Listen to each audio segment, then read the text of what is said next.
রাজাপুখুরীর পাশে একটি ছোট্ট গ্রাম ছিল। সেই গ্রামের শেষ প্রান্তে ছিল এক পুরনো শালবন। গ্রামের মানুষ বলত, সেই বনের ভেতরে নাকি একটি পরী থাকে। কেউ তাকে চোখে দেখেনি, কিন্তু অনেকেই রাতের বেলা জোনাকির মতো ঝিকিমিকি আলো দেখতে পেত। সেই গ্রামে থাকত এক মেয়ে, তার নাম ছিল মেহেজাবিন। সে খুব কৌতূহলী আর সাহসী ছিল। একদিন বিকেলে সে মাঠে খেলতে খেলতে শালবনের কাছে চলে যায়। হঠাৎ সে দেখতে পেল, গাছের আড়াল থেকে নরম আলো বের হচ্ছে। তার মনে একটু ভয় লাগলেও কৌতূহল তাকে সামনে এগিয়ে দিল। গাছের ভেতরে ঢুকতেই সে দেখল, সাদা ঝলমলে পোশাক পরা এক ছোট্ট পরী দাঁড়িয়ে আছে। পরীর ডানা দুটো রূপালি রঙের, আর চোখে ছিল মায়া ভরা হাসি। পরী বলল, ভয় পেও না মেহেজাবিন, আমি লুনা, আমি এই বনের রক্ষক। মেহেজাবিন অবাক হয়ে বলল, তুমি আমার নাম জানো কিভাবে? লুনা হেসে বলল, আমি এই গ্রামের সব ভালো মনের মানুষের কথা জানি। তুমি সবার উপকার করো, তাই তোমাকে আমি অনেক দিন ধরে দেখছি। তারপর লুনা বলল, আমার একটি সাহায্য দরকার। এই বনের জাদুর ফুলটি শুকিয়ে যাচ্ছে। যদি এটি পুরোপুরি শুকিয়ে যায়, তাহলে বনের সব আলো নিভে যাবে। মেহেজাবিন চিন্তিত হয়ে বলল, আমি কিভাবে সাহায্য করতে পারি? লুনা বলল, বনের মাঝখানে একটি ঝর্ণা আছে। সেখানে থেকে সোনালি পানি এনে এই ফুলের উপর ছিটিয়ে দিতে হবে। কিন্তু পথটা সহজ নয়। মেহেজাবিন সাহস করে বলল, আমি চেষ্টা করব। দুজন একসাথে বনের গভীরে হাঁটতে লাগল। পথে বড় বড় গাছ, কাঁটাঝোপ আর অদ্ভুত শব্দ তাদের ঘিরে ধরল।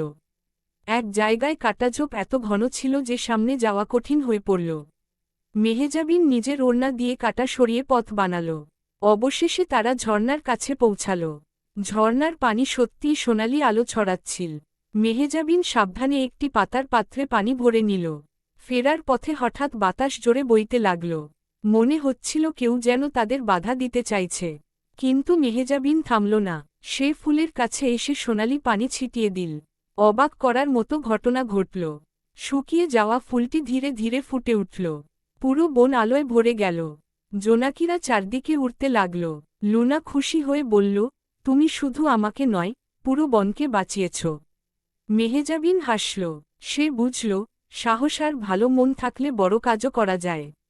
সেদিনের পর থেকে গ্রামের মানুষ মাঝে মাঝে আরও উজ্জ্বল আলো দেখতে পেত। তারা জানত না, সেই আলো এক সাহসী মেয়ে আর এক ছোট্ট পরীর বন্ধুত্বের গল্প বলে যাচ্ছে। রাজাপুখুরীর সেই ছোট্ট গ্রামে পূর্ণিমার রাত এলেই চারপাশে এক অদ্ভুত নরম আলো ছড়িয়ে পড়ত। সবাই ভাবত, এটা শুধু চাঁদের আলো। কিন্তু গ্রামের এক কোণে থাকা পুরনো আমগাছের নিচে যে আলোটা একটু বেশি ঝিকিমিকি করত, সেটার রহস্য জানত না কেউ। সেই গ্রামে থাকত সুমি নামে এক মেয়ে। সুমি খুব শান্ত স্বভাবের, গাছপালা আর ফুল খুব ভালোবাসত। প্রতিদিন বিকেলে সে আমগাছের নিচে বসে গল্পের বই পড়ত। একদিন পূর্ণিমার রাতে সে শুনতে পেল খুব মিষ্টি একটা ডাক, সুমি, সুমি। সে চারদিকে তাকাল, কিন্তু কাউকে দেখল না। আবার সেই ডাক শোনা গেল। এবার আমগাছের কাণ্ডের পেছনে থেকে এক নরম আলো বের হল। আলোটা ধীরে ধীরে আকার নিল। সুমি অবাক হয়ে দেখল, ছোট্ট এক পরী তার সামনে দাঁড়িয়ে। পরীর ডানাগুলো ছিল স্বচ্ছ, যেন কাচের তৈরি। তার মাথায় ছোট্ট ফুলের মুকুট। সে বলল, আমি চাঁদের বাগানের পরী, আমার নাম নুরা। সুমি অবাক হয়ে বলল, চাঁদের বাগান আবার কি? নুরা বলল, আকাশের ওপরে এক জাদুর বাগান আছে। সেখানে এমন ফুল ফোটে, যেগুলো মানুষের ভালোবাসা আর যত্নে বাঁচে। কিন্তু এখন আমাদের বাগানের একটি বিশেষ ফুল শুকিয়ে যাচ্ছে। সুমি দুঃখিত হয়ে বলল, আমি কি করতে পারি? নুরা বলল, তুমি যেহেতু গাছকে খুব ভালোবাসো, তোমার হৃদয়ের শক্তি দিয়ে ওই ফুলটিকে বাঁচাতে পারবে। কিন্তু তার জন্য তোমাকে সাহস দেখাতে হবে। হঠাৎ আমগাছের নিচে একটি গোল দরজা খুলে গেল। ভেতর থেকে রূপালি সিঁড়ি দেখা গেল, যা আকাশের দিকে উঠে গেছে। সুমি একটু ভয় পেলেও নুরার হাত ধরল। দুজন সিঁড়ি বেয়ে ওপরে উঠতে লাগল। কিছুক্ষণের মধ্যেই তারা পৌঁছাল এক আশ্চর্য বাগানে। চারদিকে রঙিন ফুল, রূপালি ঘাস আর নীল আলোয় ভরা আকাশ। কিন্তু এক কোণে একটি সাদা ফুল ঝুঁকে পড়ে আছে। নুরা বলল, এই ফুলটি মানুষের আশা দিয়ে বাঁচে। পৃথিবীতে যখন কেউ গাছ কেটে ফেলে বা ফুল নষ্ট করে, তখন এই ফুল কষ্ট পায়। সুমি ধীরে ধীরে ফুলটির কাছে গেল। সে ফুলটিকে স্পর্শ করে বলল, আমি প্রতিদিন গাছ লাগাবো, ফুলের যত্ন নেব। অন্যদেরও বলবো যেন তারা গাছকে ভালোবাসে। তার কথা বলার সঙ্গে সঙ্গে ফুলটির পাপড়ি কাঁপতে লাগল। ধীরে ধীরে সেটি সোজা হয়ে দাঁড়াল। পুরো বাগান আলোয় ভরে গেল। নুরা খুশি হয়ে বলল, তোমার ভালোবাসাই আমাদের শক্তি। পরক্ষণেই সুমি নিজেকে আবার আমগাছের নিচে দেখতে পেল। সকাল হয়ে গেছে, কিন্তু তার হাতে রয়ে গেছে ছোট্ট একটি রূপালী পাপড়ি। সেদিন থেকে সুমি প্রতিদিন একটি করে গাছ লাগাতে শুরু করল। ধীরে ধীরে গ্রামের মানুষও তার সাথে যোগ দিল। আর পূর্ণিমার রাতে আমগাছের নিচে এখনও ঝিকিমিকি আলো দেখা যায়। হয়তো নুরা এখনও সুমির দিকে তাকিয়ে হাসে, কারণ এক ছোট্ট মেয়ের ভালোবাসায় চাঁদের বাগান আবার প্রাণ ফিরে পেয়েছে। রাজাপুকুরির পাশ দিয়ে বয়ে গেছে একটি সরু নদী। দিনের বেলায় নদীটা একদম সাধারণ দেখায়, কিন্তু রাত হলেই তার পানি রূপালী হয়ে ঝলমল করতে থাকে। গ্রামের মানুষ বলতো, ওই নদীতে নাকি এক পরী থাকে, যে শুধু সাহসী আর সৎ মানুষদেরই দেখা দেয়। সেই গ্রামে থাকত আরিবা নামে এক কিশোরী। সে খুব দয়ালু ছিল, কারো কষ্ট দেখলে তার মন খারাপ হয়ে যেত। একদিন গ্রামের পাশের জমিতে আগুন লেগে যায়। অনেক গাছ পুড়ে যায়। আরিবার খুব কষ্ট হয়। সেদিন রাতে সে নদীর ধারে গিয়ে বসে কাঁদছিল। হঠাৎ নদীর পানি ঘুরতে শুরু করল। পানির মাঝখান থেকে ধীরে ধীরে উঠে এল এক রূপালী আলো। আলোটা মিলিয়ে যেতেই দেখা গেল, এক সুন্দর পরী দাঁড়িয়ে আছে। পরীর চুল ছিল নীলাভ, আর তার ডানায় যেন নদীর ঢেউ নাচছে। সে মিষ্টি গলায় বলল, আমি রূপালী নদীর পরী, আমার নাম সায়রা। আরিবা অবাক হয়ে বলল, তুমি কি সত্যিই পরী? সায়রা হেসে বলল, হ্যাঁ, তুমি যে গাছগুলোর জন্য কেঁদেছ, সেই ভালোবাসাই আমাকে ডেকে এনেছে। আরিবা বলল, আমি চাই গাছগুলো আবার সবুজ হয়ে উঠুক। সায়রা বলল, তা সম্ভব, কিন্তু তার জন্য তোমাকে একটা কাজ করতে হবে। নদীর উজানে একটি কালো পাথর আছে। সেই পাথর নদীর জাদু আটকে রেখেছে। তুমি যদি সেটা সরাতে পারো, তাহলে নদীর পানি আবার জীবন ফিরিয়ে দেবে। আরিবা একটু ভয় পেলেও রাজি হল। পরী তাকে একটি ছোট্ট রূপালী লাঠি দিল। বলল, এটা তোমাকে সাহস দেবে। পরদিন ভোরে আরিবা নদীর উজানের দিকে হাঁটতে লাগল। পথটা ছিল পিচ্ছিল আর কঠিন। অনেক কাটা, অনেক পাথর। কিন্তু সে থামল না। অবশেষে সে কালো বড় পাথরটা দেখতে পেল। পাথরটা যেন অদ্ভুত ভারী। আরিবা রূপালী লাঠিটা দিয়ে পাথর ছুঁতেই সেটা কাঁপতে শুরু করল। সে জোরে ঠেলল। অনেক কষ্টে পাথরটা গড়িয়ে নদীর পাশ থেকে সরে গেল। হঠাৎ নদীর পানি ঝলমল করে উঠল। স্রোত জোরে বয়ে চলল। রূপালী আলো চারদিকে ছড়িয়ে পড়ল। সেই পানি ধীরে ধীরে গ্রামের জমির দিকে ছড়িয়ে গেল। কয়েক দিনের মধ্যেই পুড়ে যাওয়া গাছগুলোর ডালে ছোট ছোট সবুজ কুঁড়ি ফুটতে শুরু করল। সায়রা আবার এক রাতে এসে বলল, তোমার সাহস আর ভালোবাসা প্রকৃতিকে বাঁচিয়েছে। আরিবা হাসল। সে বুঝল, পরীরা শুধু জাদু দিয়ে নয়, মানুষের ভালো কাজের মাধ্যমেই পৃথিবীকে সুন্দর করে তোলে। তারপর থেকে নদীটা আরও উজ্জ্বল হয়ে উঠল। গ্রামের মানুষ বলত, রূপালী নদীর আশীর্বাদ তাদের ওপর রয়েছে। আর আরিবা জানত, সেই আশীর্বাদের পেছনে আছে এক সাহসী মন আর এক পরীর বিশ্বাস। রাজাপুকুরির এক প্রান্তে ছিল বিশাল একটি পদ্মপুকুর। দিনের বেলা সেখানে সাদা আর গোলাপি পদ্ম ফুটে থাকত, আর সন্ধ্যা নামলেই পুকুরের ওপর কুয়াশার মতো হালকা আলো ভেসে উঠত। গ্রামের লোকেরা বলত, এই পুকুরে এক পরী থাকে, যে খুব দুঃখী। সেই গ্রামে থাকত তাসনিম নামে এক মেয়ে। তাসনিম ছিল খুবই সহানুভূতিশীল। সে কারো কষ্ট সহ্য করতে পারত না। একদিন সন্ধ্যায় সে পদ্মপুকুরের ধারে বসেছিল। হঠাৎ সে দেখতে পেল, পানির ওপর একটা ছোট্ট মেয়ে বসে আছে। মেয়েটির পোশাক রূপালী, কিন্তু তার ডানা নেই। তাসনিম অবাক হয়ে জিজ্ঞেস করল, তুমি কে? মেয়েটি মৃদু কণ্ঠে বলল, আমি পরী, আমার নাম ইরা। কিন্তু আমি এখন আর উড়তে পারি না। তাসনিম বিস্মিত হয়ে বলল, তোমার ডানা কোথায়? ইরা চোখ নামিয়ে বলল, আমি একদিন মানুষের কষ্ট দেখে খুব কেঁদেছিলাম। আমার চোখের জলপদ্মের ওপর পড়ে জাদু ভেঙে যায়। তখন আমার ডানাগুলো অদৃশ্য হয়ে যায়। যতদিন না কেউ নিঃস্বার্থভাবে অন্যের উপকার করবে, ততদিন আমার ডানা ফিরে আসবে না। তাসনিম কিছুক্ষণ চুপ করে রইল। তারপর বলল, আমি চেষ্টা করব। পরদিন থেকেই তাসনিম বদলে গেল। সে গ্রামের বৃদ্ধ দাদুকে বাজারের জিনিস এনে দিত। অসুস্থ খালার জন্য ওষুধ নিয়ে যেত। ছোট বাচ্চাদের পড়া শেখাত। কিন্তু সে কাউকে কিছু বলত না, শুধু চুপচাপ কাজ করত। কয়েকদিন পর এক রাতে সে আবার পদ্মপুকুরে গেল। ইরা সেখানে বসেছিল। হঠাৎ পুকুরের পানি ঝিকিমিকি করতে লাগল। ইরার পিঠে হালকা আলো ফুটে উঠল। ধীরে ধীরে দুটি স্বচ্ছ ডানা গজিয়ে উঠল। ইরা আনন্দে বলল, তোমার নিঃস্বার্থ ভালো কাজই আমার ডানা ফিরিয়ে দিয়েছে। তাসনিম খুশিতে হাসল। সে বুঝল, সত্যিকারের জাদু লুকিয়ে থাকে মানুষের ভালো কাজে। ইরা আকাশে উড়ে উঠল, কিন্তু যাওয়ার আগে একটি ছোট্ট পদ্মফুল তাসনিমের হাতে দিয়ে বলল, যখনই তুমি ভালো কাজ করবে, এই ফুলটি হালকা আলো ছড়াবে। সেই দিন থেকে তাসনিমের ঘরে ছোট্ট পদ্মফুলটি নরম আলো ছড়াত। আর গ্রামের মানুষ বলত, পদ্মপুকুরের পরী আবার উড়তে শিখেছে। কিন্তু তাসনিম জানত, পরীর ডানা আসলে মানুষের ভালোবাসা আর দয়ার মধ্যেই লুকিয়ে থাকে। রাজাপুখুরীর আকাশটা অন্য সব গ্রামের চেয়ে একটু বেশি উজ্জ্বল ছিল। রাতে যেন তারাগুলো আরও কাছে নেমে আসে। গ্রামের এক কোণে থাকত ছোট্ট মেয়ে আয়েশা। সে আকাশের দিকে তাকিয়ে থাকতে খুব ভালোবাসত। তার স্বপ্ন ছিল, একদিন সে তারাদের ছুঁয়ে দেখবে।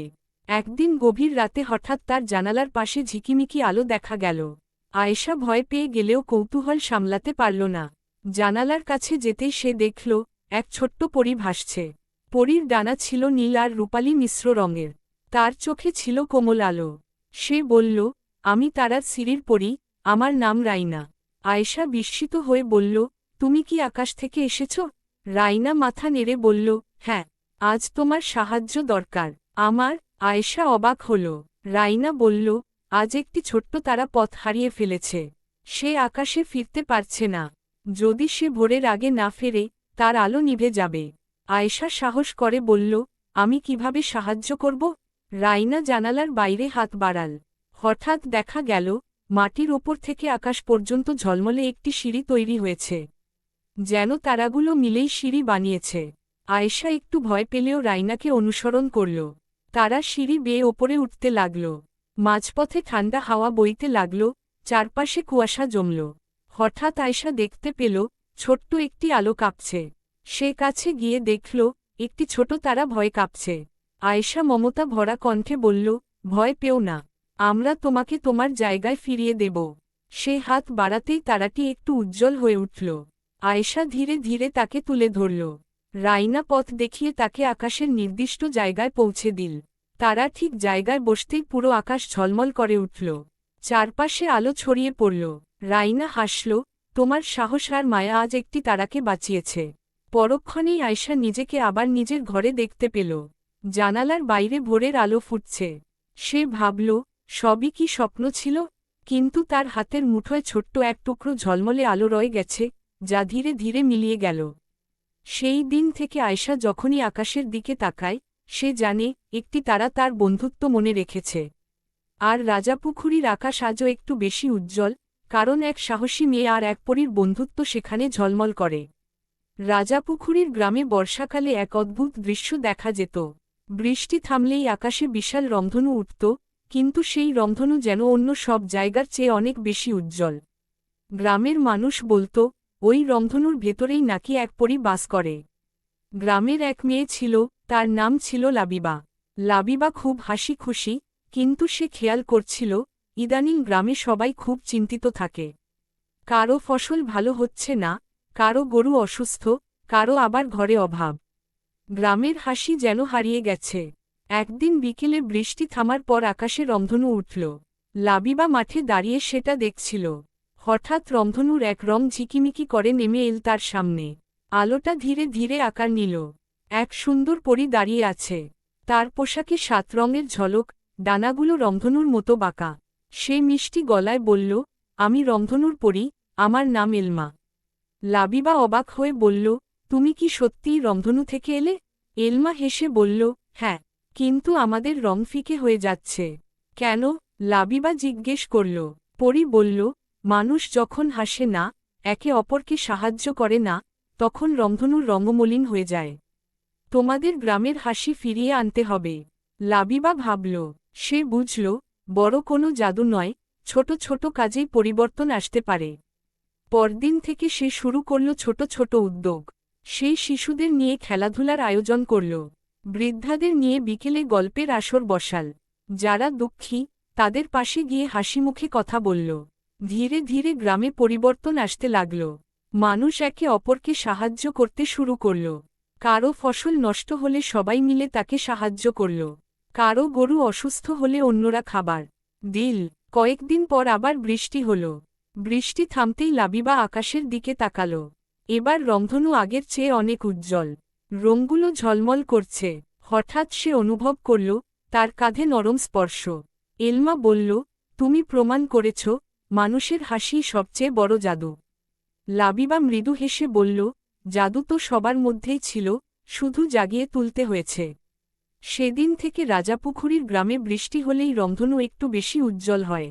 গ্রামের মানুষ জানে না কেন, কিন্তু লাবিবা জানে একটি পরী আর এক মেয়ের ছোট্ট উদ্যোগই সেই রং ফিরিয়ে এনেছে। আর আকাশের রংধনু যেন প্রতিবারই বলে যায়, সুখ ছড়ালে রং কখনো ফিকে হয় না। রাজাপুখুরীর গ্রামে রাত নামলেই দূরের বাঁশবাগানের দিক থেকে নরম সুর ভেসে আসত।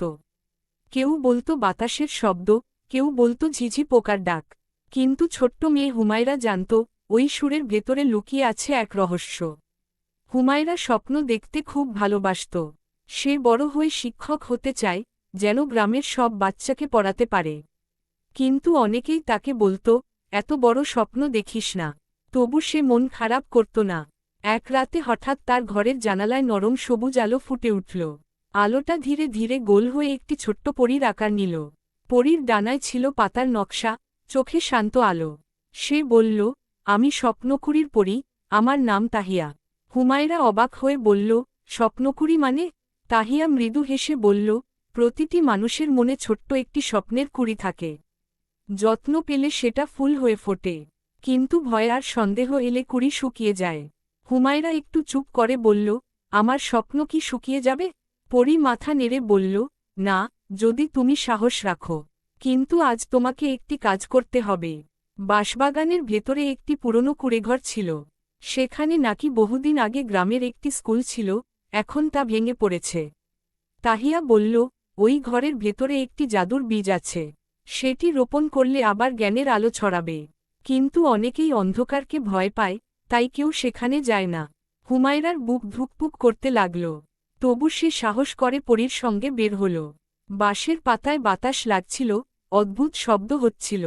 তবু সে থামল না। কুঁড়েঘরের ভেতরে গিয়ে সে একটি ছোট্ট ঝলমলে বীজ পেল। তাহিয়া বলল, এটা মাটিতে পুঁতে দাও।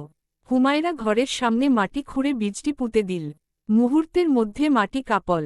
সেখান থেকে ছোট্ট চারাগাছ বের হল, আর তার পাতায় ঝিকিমিকি আলো জ্বলতে লাগল। পরী বলল, এই গাছ বড় হলে এখানে আবার স্কুল হবে। তোমার স্বপ্ন অন্যদের স্বপ্নও জাগিয়ে তুলবে। পরদিন সকালে গ্রামের মানুষ দেখল, কুঁড়েঘরের সামনে এক আশ্চর্য গাছ দাঁড়িয়ে আছে। ধীরে ধীরে সবাই মিলে জায়গাটা পরিষ্কার করল। কয়েক মাসের মধ্যে সেখানে ছোট্ট একটি নতুন স্কুল তৈরি হল। হুমায়রা সেখানে পড়াতে শুরু করল। তার স্বপ্নের কুড়ি সত্যিই ফুল হয়ে ফুটল। রাতে মাঝে মাঝে সে বাঁশবাগানের দিকে তাকায়।